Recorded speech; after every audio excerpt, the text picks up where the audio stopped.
الشيطان الرجيم. بسم الله الرحمن الرحيم. اقترب للناس حسابهم وهم في غفلة معرضون. صدق الله العظيم وصدق رسوله النبي الكريم. نحن على ذلك من الشاهدين وشاكرين والحمد لله رب العالمين. اما بعد، اللہ تبارک و تعالیٰ کی حمد و ثنا کے بعد آقا نامدار فخر الموجودات سید الکونین سید الثقلین ولی بطحاء امام الانبیاء سید المرسلین و خاتم النبیین حضرت محمد مصطفیٰ احمد مجتبیٰ صلی اللہ علیہ وآلہ وسلم کی ذات اقدس پر کروڑوں درود و سلام۔ حاضرین و سامعین، بزرگواران و برادران اور انتہائی قابل احترام اور بہنوں، آج کا خطبہ بھی سابقہ خطبہ سے منسلک علامات قیامت، پھر روز محشر میں ہونے والے جو واقعات، حساب کتاب، اور آج حساب کتاب کا دوسرا حصہ ہے۔ گزشتہ خطبہ میں اللہ کے عرش کے سایہ میں کھڑے ہونے والے گروہ کون سے تھے ان کا ذکر ہوا، تو آج وہ سوالات جن کے پوچھے بغیر کوئی آدمی ہل نہیں سکے گا۔ اللہ کے حضور لا تزول قدم ابن آدم یوم القیامہ عند ربی، اپنے رب کے سامنے سے کسی صورت بھی جنبش تک نہیں کر پائے گا، قدم نہیں اٹھا پائے گا، جب تک اللہ کے حضور دیے گئے سوالات ان کا جواب نہیں دے پاتا۔ ایک سوال ہوگا عن عمرہ فیما افناہ، تجھے عمر دی گئی، اس کو کہاں گزارا، کیسے گزارا؟ تو جب تک اس بات کا جواب نہیں ملے گا، نہیں دے گا، تو اللہ کے سامنے سے کسی صورت بھی قدم نہیں اٹھا پائے۔ جواب دینا ہوگا۔ نبی اقدس صلی اللہ علیہ وسلم کا فرمان ہے کہ اللہ تبارک و تعالیٰ نے جس کو 60 سال کی عمر تھی، 60 ایئرز، وہ اللہ کے حضور کوئی بہانہ نہیں بنا پائے گا کہ مجھے مہلت نہیں دی گئی۔ یعنی کہ 60 سال کی عمر، لیکن کیا کچھ نہیں، کمائی کچھ نہیں، تو اس کا سارا حساب کتاب دینا ہوگا کہ اس عمر میں میں نے کیا کچھ کیا، کیسے یہ میں نے عمر گزاری۔ پھر سوال ہوگا شبابی ہی فیما بلا ہو، جوانی کیسے کھپائی، جوانی میں کیا کچھ کرتا رہا، کیونکہ جوانی ایسی الڑ عمر ہوتی ہے جس پہ انسان سوچتا سمجھتا نہیں، شعور نہیں ہوتا، وہ پختگی جو دماغی لحاظ سے ہونی چاہیے وہ نہیں ہو پاتی، تو پھر وہ ایسے رستوں کی طرف چلا جاتا ہے جو گمراہی کی طرف ہوتے ہیں۔ اللہ پوچھتا ہے کہ آیا جو تجھے جوانی دی تھی اس میں کیا کچھ کرتا رہا، جوانی کھپائی کہاں پہ؟ اور ایک سوال ہوگا مال ہی این اکتسب، کہ جو مال تجھے دیا گیا ہے وہ کہاں سے آیا تھا، کیسے تو نے کمایا، اور پھر فیما انفقہ، خرچ کہاں کیا۔ مال کی کمائی اور پھر اخراجات، اور پھر پوچھا جائے گا کہ اللہ نے تجھے علم سے نوازا تھا، ماذا عمل بما علم، کہ اس علم پر کتنا عمل کیا؟ ہر کچھ تو علم ملتا رہا، لیکن عمل کیا بھی ہے یا نہیں کیا؟ اگر درست جواب ہوئے پھر تو وہ امید رکھ سکتا ہے اللہ کی رحمت کی،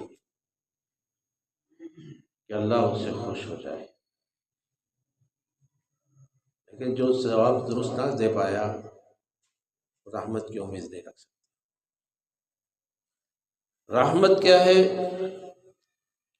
رحمت اصل میں رعایتی نمبر ہے۔ رعایتی نمبر سمجھتے آپ لوگ؟ 30 نمبر والے کو 33 دے دیا جاتی ہے، اور بھی سہولت کی انہوں نے کہا 11 نمبر بھی کام ہوتا ہوں بڑھا دیں گے، لیکن کچھ لیے تو ہونا۔ اگر ہے ہی زیرو تو رعایتی کی کیسی امید رکھ سکتا ہے؟ اللہ کی رحمت سے ہی سب کچھ ملنا ہے، اور یہ درست جوابات جو ہیں یہ بھی اللہ کی رحمت سے ہی دے پائے گا جس کو وہ چاہے گا، کیونکہ وہ مالک ہے، اور جو مالک ہے وہ جیسے چاہے جو کرے۔ لیکن ایک بات یاد رکھیے گا، فَنَجْعَلُ الْمُسْلِمِينَ كَالْمُجْرِمِينَ، مسلمانوں کو مجرموں کے کٹہرے میں نہیں کھڑا کیا جائے گا۔ جو فرمانبردار ہیں، فرمانبرداروں کو نافرمانوں کی طرح نہیں سلوک کیا جائے گا، ان سے کوئی حسن سلوک سے پیش آیا جائے گا، کوئی پروٹوکول دیا جائے گا اللہ کے حضور بھی۔ یعنی کہ اللہ کہتے ہیں کہ ناانصافی بھی نہیں، ایسا مت سوچئے گا کہ میرے کچھ چہیتے ہوں گے، مطلب نہیں۔ اگر یہ چہیتا سسٹم ہوتا تو نبی اقدس صلی اللہ علیہ وسلم کبھی یہ نہ فرماتے کہ مجھے معلوم نہیں کہ میرے ساتھ کیا ہوا، اور تمام انبیاء اس میدان میں کھڑے ہو کر کانپتے نا، بنی آدم کو جواب نہ دیتے کہ ہم اللہ کے حضور سامنے پیش نہیں ہو سکتے۔ یہ کیفیت نہ ہوتی۔ وہاں تو خلیل اللہ بھی کانپ رہے تھے، روح اللہ بھی، کلیم اللہ بھی، صفی اللہ بھی، سبھی کانپ رہے تھے کہ نہیں، اللہ کے سامنے نہیں جانا۔ یہ کیفیت ہے۔ نبی اقدس صلی اللہ علیہ وسلم کا فرمان ہے، دنیا کے اندر جس انسان کو مختلف آزمائشوں سے گزارا گیا، امتحانات سے گزارا گیا، اور اس نے صبر سے کام لیا،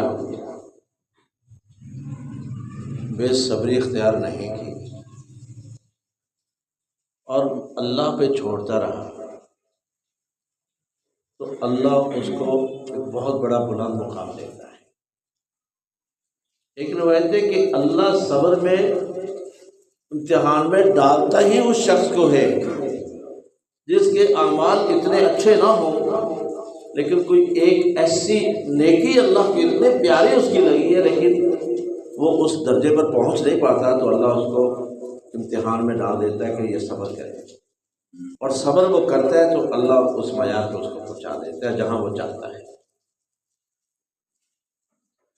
تو میں ان روایات کو جب پڑھتا ہوں نا، یقین جانیے لوڈو کی گیم مجھے نظر آتی ہے۔ لوڈو سمجھتے ہیں آپ لوگ؟ سبھی نے کھیلی ہوگی بچپن میں، کالج لائف یا اسکول لائف۔ سانپ اور سیڑھی کا کھیل، کہ ایک صحابی نے لا الہ الا اللہ محمد رسول اللہ پڑھا، فجر کے بعد ظہر کی نماز آئی نہیں تو جہاد میں چلا کر شہید ہو گیا۔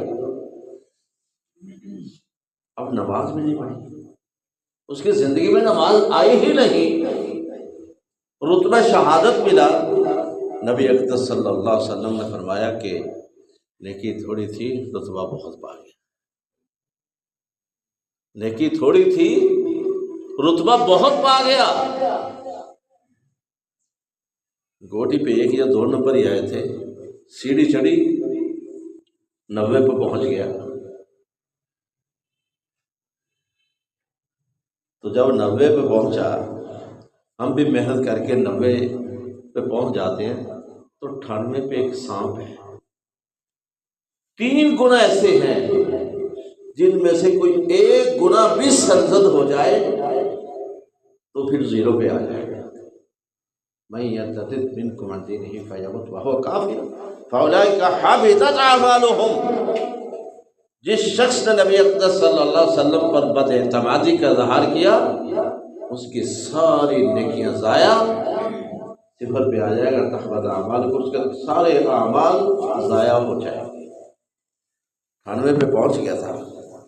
نبی اقدس صلی اللہ علیہ وسلم کا فرمان کہ ایک شخص جنت میں جانے سے ان کا فاصلہ، جنت اور اس شخص کا فاصلہ 1 بالشت رہ جاتا ہے۔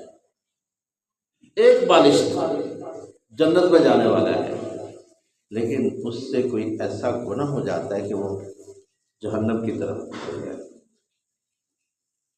وہ گناہ سانپ ہے، اس نے ڈسا، 0 پہ پہنچ گیا۔ جب 0 پہ گیا تو 0 تک نشان جہنم ہے۔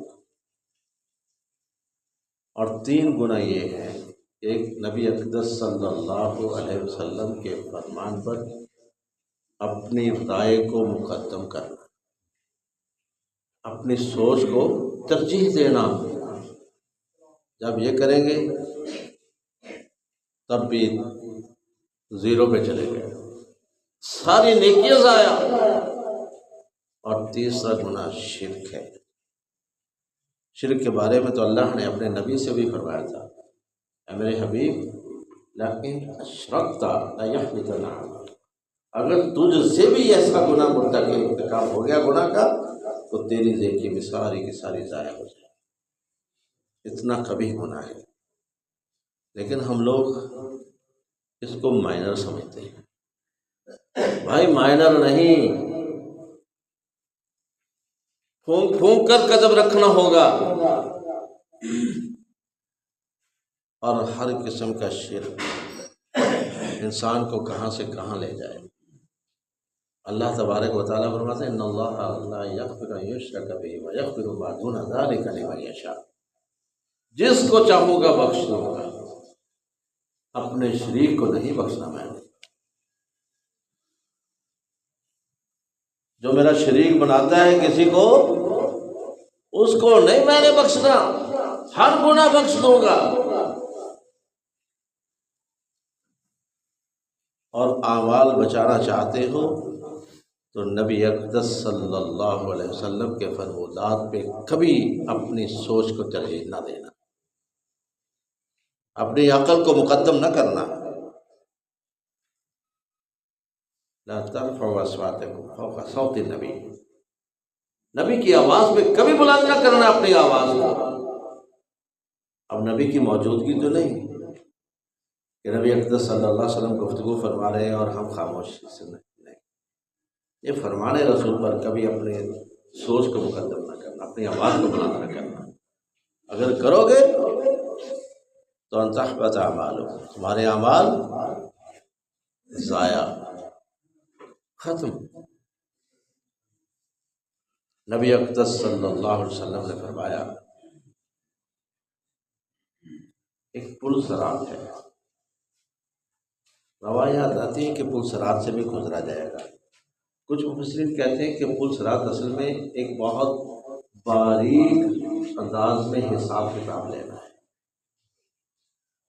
یہ وہ رستہ ہے جہاں پہ حساب کتاب دینا ہو، باریک بھی نہیں سنی، ایک ایک حرکت کا بھی۔ اور اس سے جو بچ گیا کامیاب ہے، اور جو ناکام ہو گیا وہ کیا۔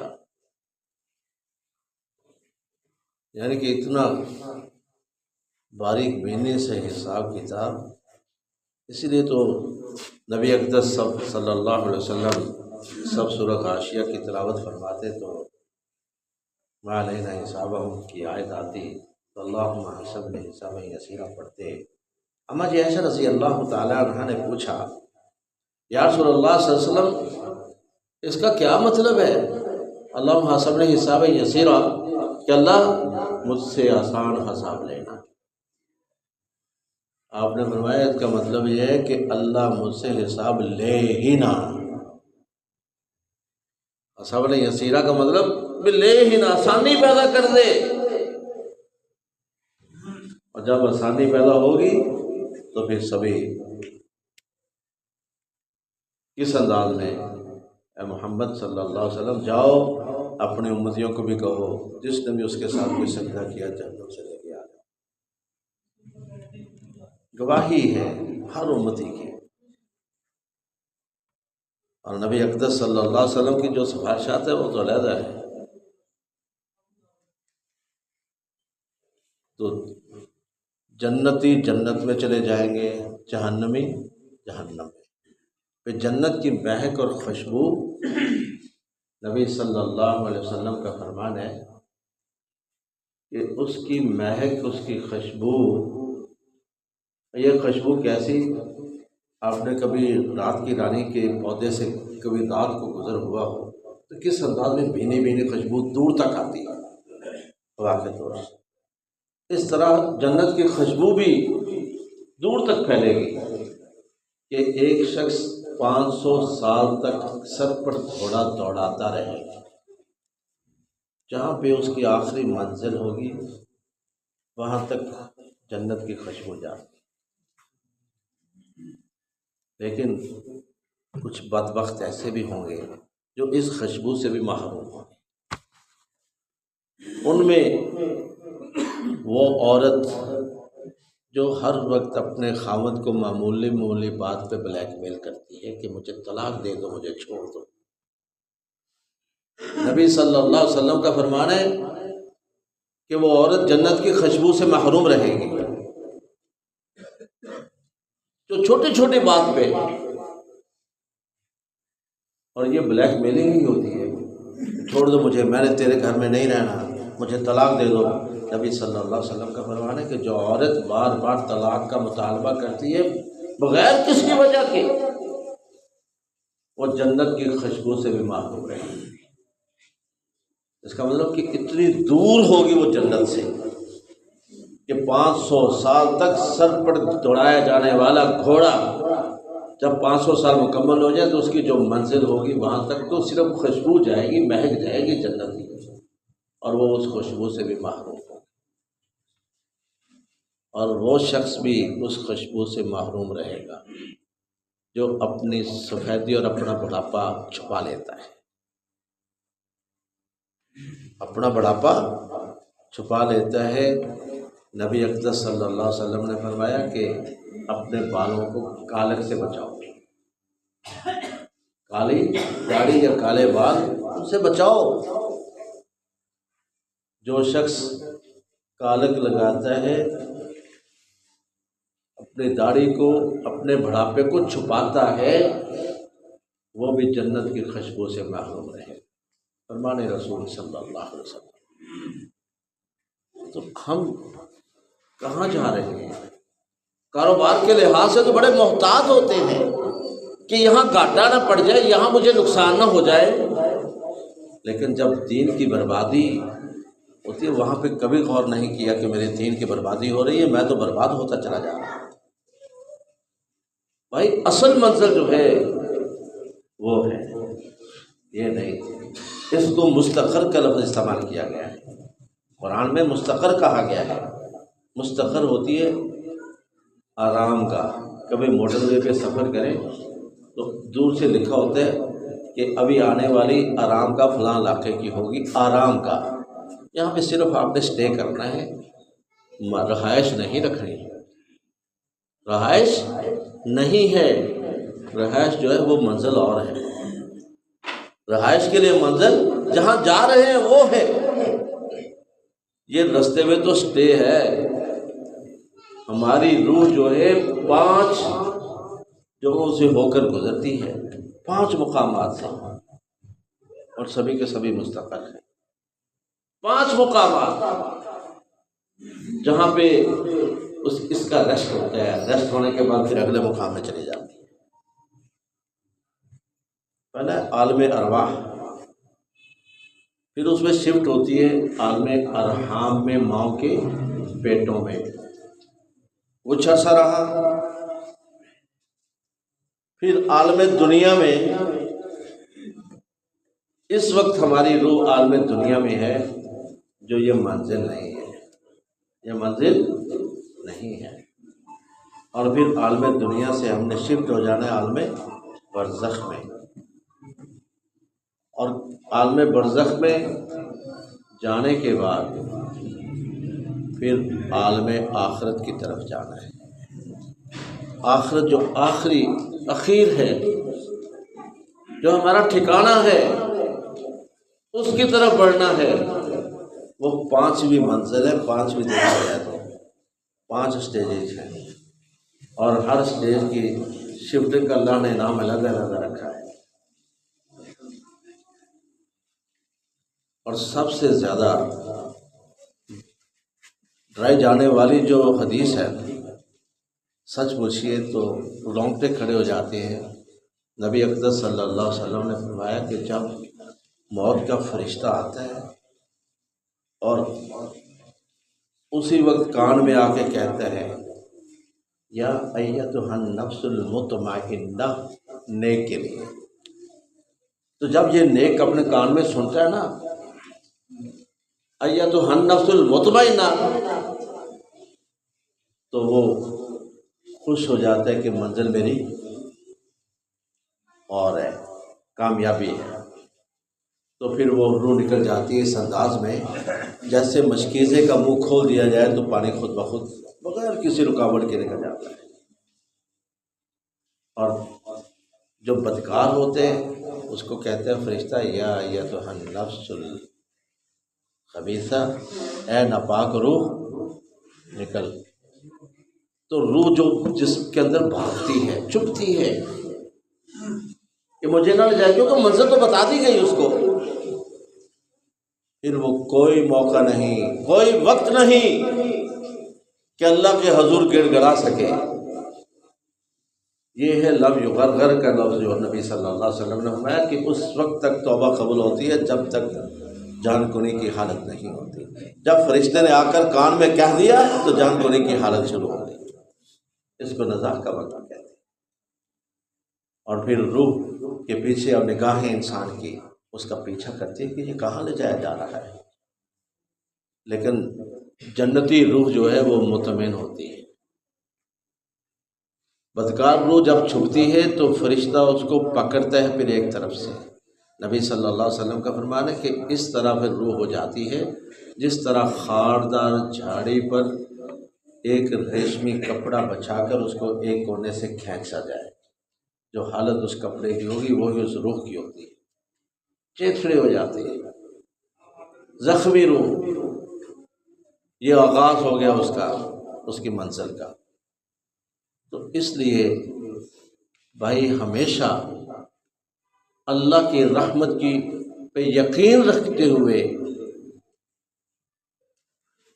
اللہ کے حضور سر جھکا دینا چاہیے کہ الہی واسجد واقترب، یہی ہے نا کہ اللہ کے قریب ہونا چاہتے ہو تو سجدہ کیجیے۔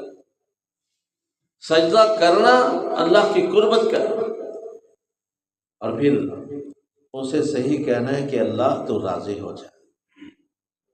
اور راضی ہونے کا بھی نسخہ بتایا تھا کہ اللہ کے نبی نے فرمایا کہ جس کا باپ جس پہ راضی اللہ اس پہ راضی۔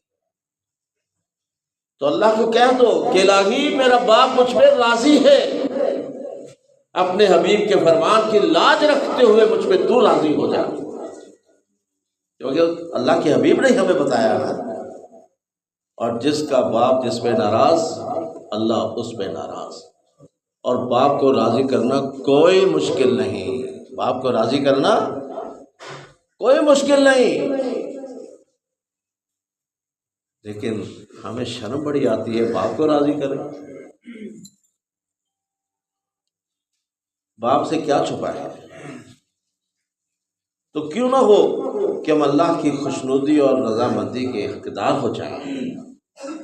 صرف ایک بندے کو دنیا کے اندر خوش کرنے سے کائنات کی سب سے بڑی اور کائنات کا مالک ہم سے خوش ہو جائے صرف باپ کو راضی کرنے سے، تو اللہ تبارک و تعالیٰ سے خصوصی طور پہ ہمیشہ یہی دعا کرتے رہنا چاہیے کہ الہی تو راضی ہو جا، کیونکہ رحمت کے بغیر حصول کامیابی کا ناممکن ہے۔ جیسا کہ پچھلے گزشتہ جمعے میں نے عرض کیا کہ اس بابے کو واپس بلا لیا تھا جس نے ظلم کیا تھا اپنی نیکیوں کا کہ مجھے جنت کیوں نہ ملتا، اللہ نے کہا کہ یہ میری رحمت سے ملا تھا، تو نے ظلم کیا اپنی نیکیوں پہ کبھی ظلم نہیں کرنا، کبھی ناز نہیں کرنا۔ کیوں؟ ہماری عبادات اس لائق ہی نہیں کہ اللہ کی کبریائی کا حق ادا کر پائے۔ اللہ کی کبریائی کا حق ادا ہم نہیں کر سکتے، اور اللہ کی کبریائی کا اقرار کرتے ہیں ہم نماز شروع کرتے ہی تکبیر تحریمہ میں اللہ اکبر کہہ کر، اور سلام بھی پھیرتے تو اللہ اکبر کہہ کر، پھر کمی بیشی رہ جاتی ہے استغفر اللہ استغفر اللہ استغفر اللہ، اللہ سے معافی بھی مانگتے رہنا چاہیے۔ اور جو قوم استغفار کرتی ہے اللہ اسے ہر قسم کے عذاب سے محفوظ رکھتا ہے۔ اللہ تبارک و تعالیٰ سے دعا ہے کہ اللہ ہمیں صحیح دین پہ کاربند رہنے کی اور نبی اقدس صلی اللہ علیہ وسلم کے وفادار رہنے کی توفیق عطا فرمائے۔ وآخر دعوانا ان الحمد للہ رب العالمین۔